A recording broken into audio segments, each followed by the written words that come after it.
നമസ്കാരം. ലോകമെമ്പാടുമുള്ള ശിവഭക്തർ അതിയായ ഭക്തിയോടെ കാത്തിരിക്കുന്ന പുണ്യദിനം മഹാശിവരാത്രി.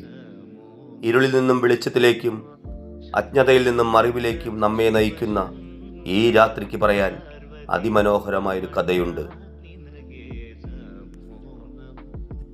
ഹിന്ദു പുരാണങ്ങളനുസരിച്ച് പ്രപഞ്ചനാഥനായ പരമശിവൻ ആദിശക്തിയായ പാർവതീ ദേവിയെ വിവാഹം കഴിച്ച ദിനമാണിത്.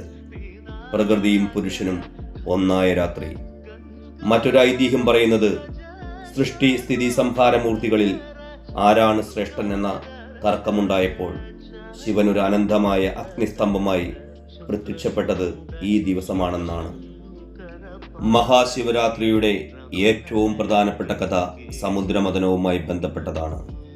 ദേവന്മാരും അസുരന്മാരും ചേർന്ന് അമൃതനായി പാലാഴി കടഞ്ഞപ്പോൾ അമൃതിനു മുൻപേ ഉയർന്നു വന്നത് ലോകത്തെ മുഴുവൻ ദഹിപ്പിക്കാൻ ശേഷിയുള്ള കാളകുടം എന്ന അതിഭയങ്കരമായ വിഷമായിരുന്നു.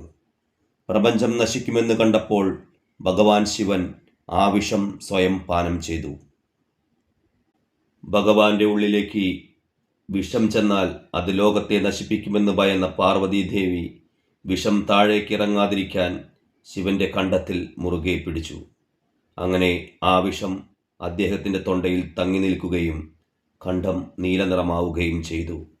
അങ്ങനെയാണ് ഭഗവാൻ നീലകണ്ഠൻ ആയത്. വിഷത്തിൻ്റെ ചൂടിൽ നിന്ന് ഭഗവാനെ രക്ഷിക്കാൻ ദേവന്മാർ രാത്രി മുഴുവൻ ഉറക്കമിളച്ചിരുന്ന് പ്രാർത്ഥിച്ചതിൻ്റെ ഓർമ്മയ്ക്കാണ് നമ്മൾ ശിവരാത്രിയിൽ ജാഗരണം അനുഷ്ഠിക്കുന്നത്. ശിവരാത്രി ദിനത്തിൽ ഭക്തർ വ്രതമെടുക്കുന്നു. പഞ്ചാക്ഷരി മന്ത്രമായ ഓം നമഃശിവായ ഉരുവിട്ട് മനസ്സിനെ ശുദ്ധീകരിക്കുന്നു.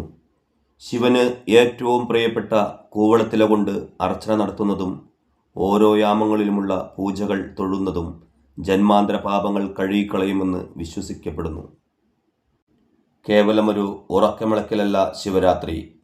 അത് നമ്മുടെ ഉള്ളിലെ അഹങ്കാരമാകുന്ന വിഷത്തെ പുറന്തള്ളാനും സ്നേഹത്തിൻ്റെയും ത്യാഗത്തിൻ്റെയും വെളിച്ചം നിറയ്ക്കാനുമുള്ള അവസരമാണ്. ഈ പുണ്യരാത്രി നിങ്ങൾക്ക് ഐശ്വര്യവും മനഃശാന്തിയും നൽകട്ടെ. ഏവർക്കും ഹൃദയം നിറഞ്ഞ മഹാശിവരാത്രി ആശംസകൾ.